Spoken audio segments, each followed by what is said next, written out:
Szia Krisz! Hol jársz éppen? Hát éppen Chiang-Dao környékén a Nemzeti Parkban ülök egy elefánton.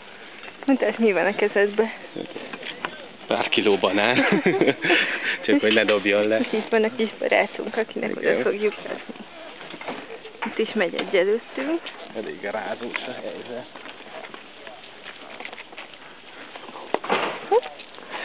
De azért nagyon kell kapaszkodni. Igen, nem áll. És még a banánt is fogni kell. De aranyos, éhes a másik. Másik Eli. Ezt megelőztük. Csak be nem jelentkezik banánért. Tök érdekes egy lépked. Dobál.